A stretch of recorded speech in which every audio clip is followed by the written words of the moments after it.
Hey, so I recently started watching the Mandalorian series on Disney Plus together with my girlfriend. First, we saw this movie, Mandalorian and Grogu, and to be honest, I can highly recommend the movie. I really liked the aesthetics and the action and how cute Grogu was shown because he was completely moved as a puppet by multiple people.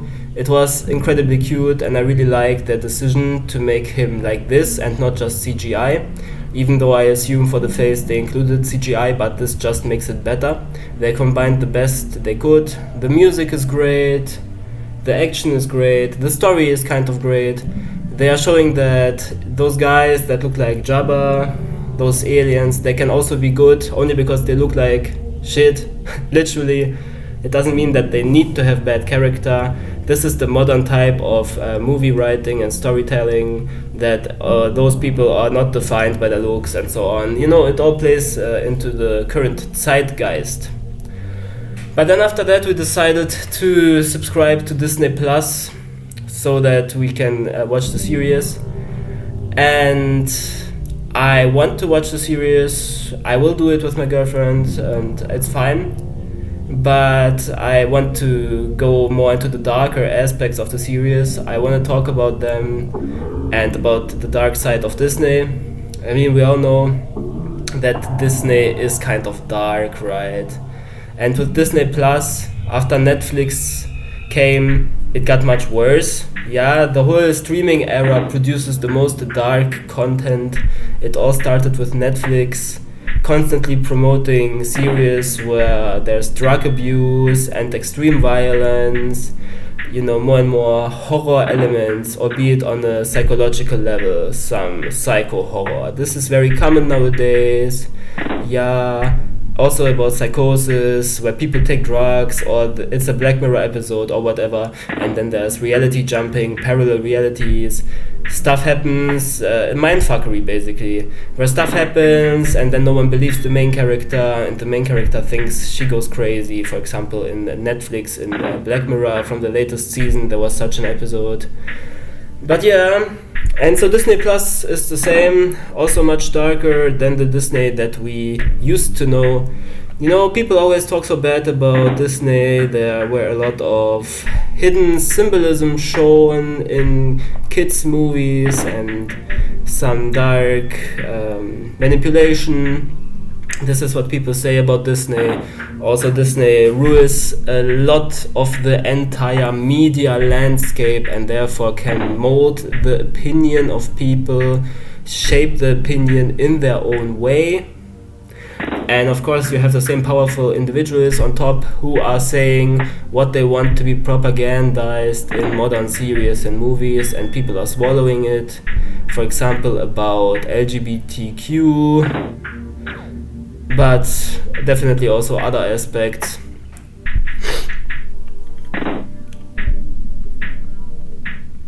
Yeah, and I mean, Disney bought Star Wars, Disney bought Avatar, I guess, and many other franchises. So yeah, they're like a kraken and they have their hand everywhere, and they're kind of strict about their material and copyright and everything. It's interesting. So when you watch The Mandalorian, I have to say I was high yesterday when I was watching episode 4 and 5. Previously I watched episode 1 to 3 sober. But when you're high, you always also notice stuff more intense than otherwise, and it gives more possibility to analyze hidden aspects maybe that are not that obvious and that might shape the viewer's mind and perspective in a subconscious way. So modern storytelling, typically you don't have the heroes anymore, the archetypes that were used in the past. I mean, Disney in the past was very benign, I would actually say. You had a lot of movies where there was normal progression. A guy and girl meet, they fall in love, it's a fairy tale, but it's positive at least. Like, people say, yeah, this is all fake. Disney was showing all of this to the children and made them unaware of how life really is, and that this is a bad thing. But I think the idea of finding true love and so on, and not all the time this emancipation stuff about the women needing no guy, like in the Barbie movie, for example. Or I heard the same happened in the Disney movie Rapunzel. I mean, Barbie is not by Disney, but doesn't matter because all of the series nowadays go in the same direction. But yeah, so I think the previous story about finding love and everything working out, and there's a good guy and an evil guy, the good guy is just good, the evil guy is just evil and gets defeated. I think in many ways this maybe is better than what we have nowadays, where every character has a backstory and it is made in a way that you sympathize with the character even though he is evil.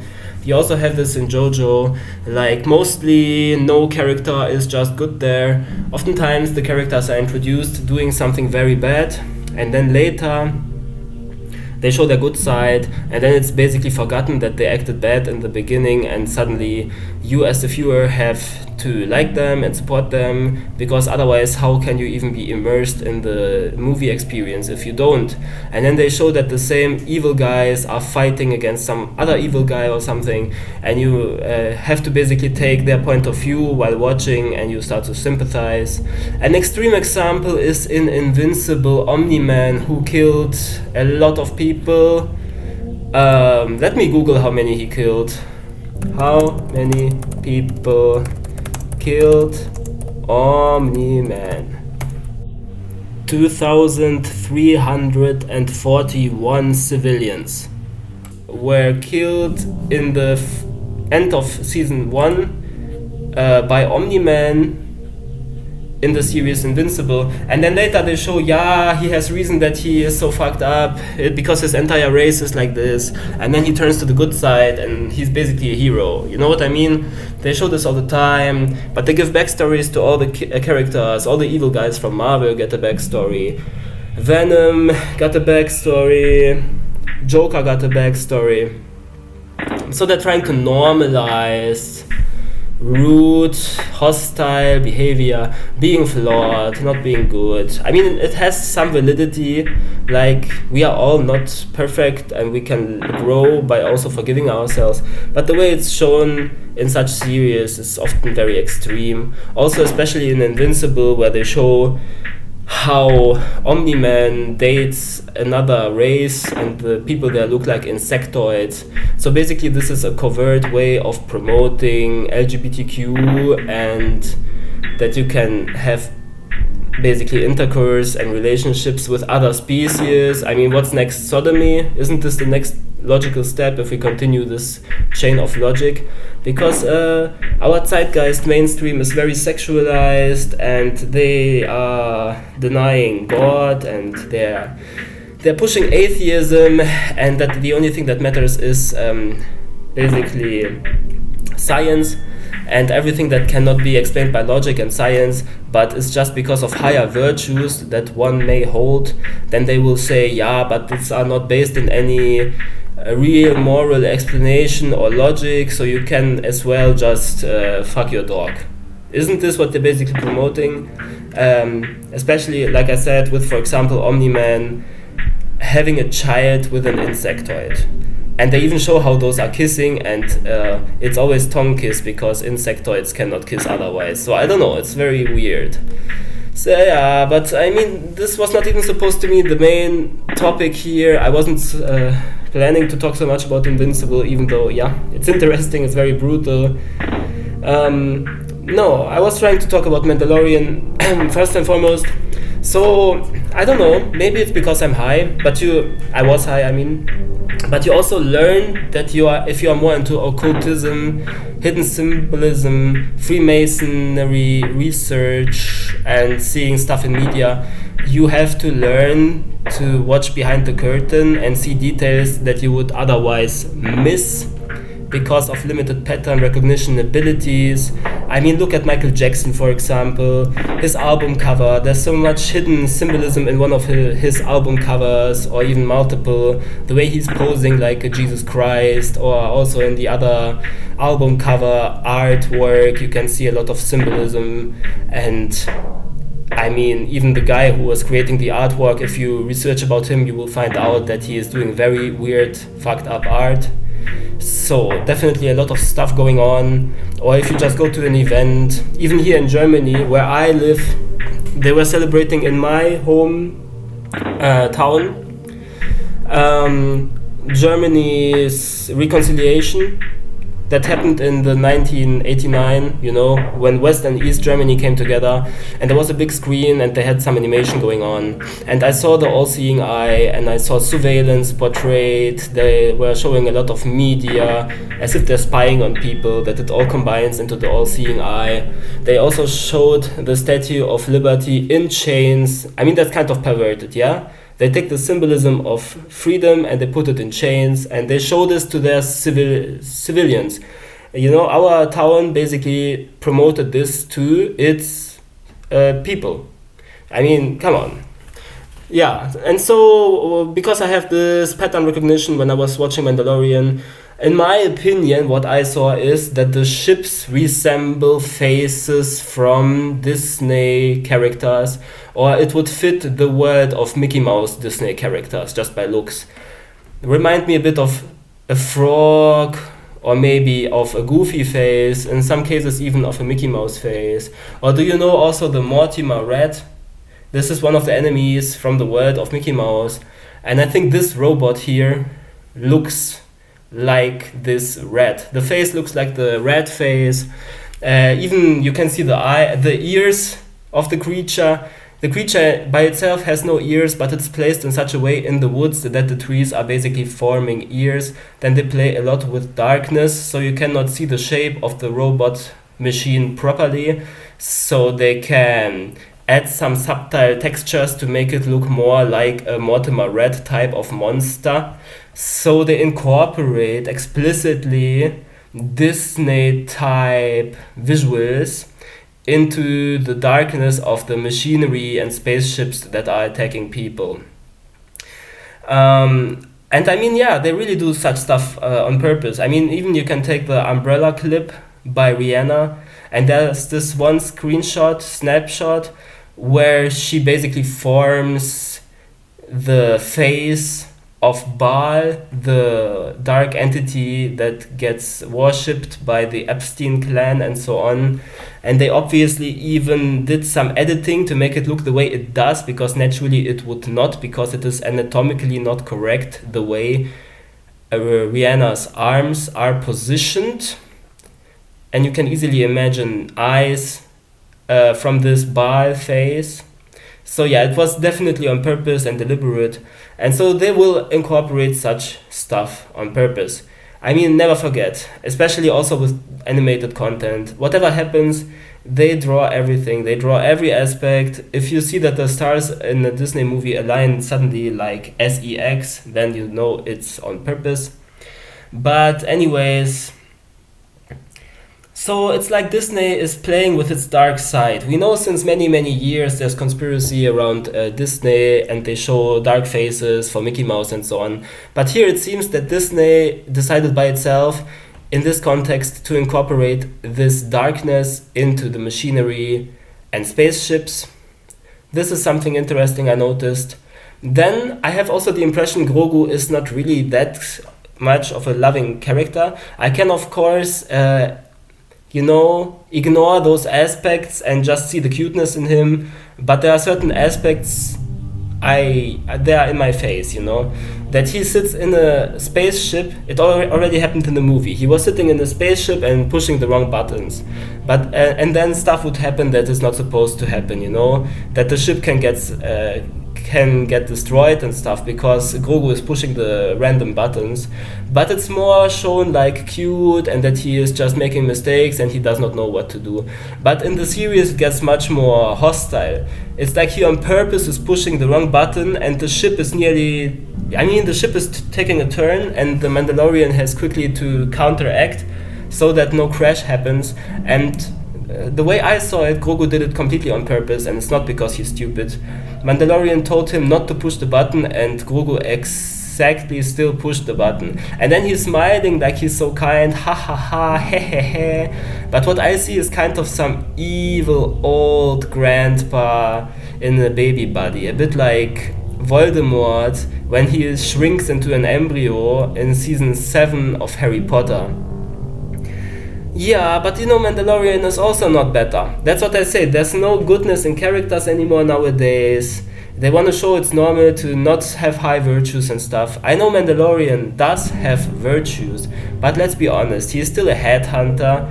He heard he should bring the baby dead or alive, or just dead, I don't remember the details. I mean, bring Grogu. And then he thinks Grogu is cute, and still he takes him and brings him to those people that want to pay money. Later, okay, suddenly he realizes this is not the best thing to do, but this already shows this character is by far not perfect. And even though he has his high virtues, he is completely egoistical basically. He is focused on his own gains. There are people who want his help, and he ignores them and does not want to give them help. I mean, in real life, I know it's difficult. You also don't want to always give help to others, especially because others sometimes don't know when it's enough, and you cannot achieve your own stuff if you always only want to help other people. I see all of this, but still, showing this in a movie is like normalizing it, like not even trying to say that maybe you should help, There's no signaling of virtues anymore. That normally would shape humanity in a positive direction and keep up some social standard. Because there what happened is, those people wanted his help, and he really did not want to help them. And the only reason at the very end, he was already going back to his ship, and before closing the door, he turned around and was like, okay, maybe I help you. And the only thing is because he asked, oh, you have places where I can stay, right? Because it was egoistical. He got something out of it because he needed to stay somewhere, and this is why he helped them then. And this is exactly when later this robot came that looked like Mortimer Mouse, by the way. And I mean, Mandalorian in general is a very interesting character. They show that all of these Mandalorians, all of these soldiers, they have a high codex, and they are not allowing themselves any rest. Once they had something that they have to do, a job, they don't rest, they directly want to take the next job at hand. So they continue grinding and they never take a break. This is basically their philosophy, to stay the strong and convicted person. Kind of this is teaching Stoicism as a virtue, They replaced the archetypes that bring virtues from the past, who were just good, and like the Disney prince, for example, and they put these new archetypes like Mandalorian. They show like, oh, he's so cool, you can become like him. But first of all, he's cute. He is not always acting good. This is already a problem. And secondly, the Stoicism is kind of toxic. This is the same what the semen retention community is teaching, but also the message that men nowadays receive in general in life. Also when it comes to attracting a partner, oftentimes they are told, even by other men, nowadays in these bubbles and communities, you have to optimize yourself, you have to become better in everything. And this whole idea that society is painting about how it's supposed to be, and that men have to be stoic and always acting on 100% is of course toxic. But here, in the case of Mandalorian, the main character of the show, this is portrayed like a virtue, and Disney is even mocking the viewers. I mean, take it for what it is, yeah? I just say it how it comes right now. They are basically mocking the viewers because first they show you that he's such a good stoic character and he has such high discipline, but then at the same time they showed multiple times in the movie and already in the series that he gets basically defeated by someone else, and the only way he survives is because Grogu jumps in and helps him, or someone else jumps in and helps him at multiple points. So in reality, they are basically saying this is how you should be, but you will die if you are like this. So it's a hopeless situation. This is basically what gets portrayed, in my opinion. And they also show in episode 4 or 5, I'm not sure, such a thing. Basically, because Mandalorian is very successful, he gets granted more weapons and armor, and then he gets granted some type of weapon that's like a grenade, and it creates a lot of sparks, and everyone in a certain radius gets killed by the spark. And there's another Mandalorian female. Of course they have to put this to show gender equality, but whatever. and she gives him this spark grenade, and then she tells him to be very careful with it because it has a lot of power and can create a lot of damage and kill a lot of people. And to explain it to him emotionally, so that she is more so that he is more aware of the power of the weapon and will not abuse it, she gives him some type of flashback where he can see how this weapon was actually used in wars. The way they show it is kind of like a civil war. You see houses and families running, and those grenades go off and kill the normal people. So it's kind of a very dark thing that they are showing, and they show it very emotionally. Like at the end, some child gets put into a cabin and the parents close the cabin, and then you can see how outside the grenade goes off and the parents die. And in this moment the flashback ends, and you can see it from the point of view of this child, right? The flashback dies and you get teleported back into the Mandalorian basically. And so he saw it also from a first point of view, and it's like a marriage. He got basically married to this weapon because now he saw how destructive it is, and this flashback kind of created an imprint in his mind. I don't know, it's very dark. So they show those military type of thematics. They show how everyone is shooting and learning, preparing for war basically. They show other such moments where some horde of, I don't know what it is, orcs, trolls, I'm not so big into Star Wars, but those monsters are attacking a city. I think this happens in episode 5. They are attacking some village, and also there are again families with children and they're running away, and it's made in a way that I really can imagine. It's like in the past when there was really a village and then some other tribe came and they destroyed everything, all the houses, killed all the men and raped all the women. It wasn't shown properly,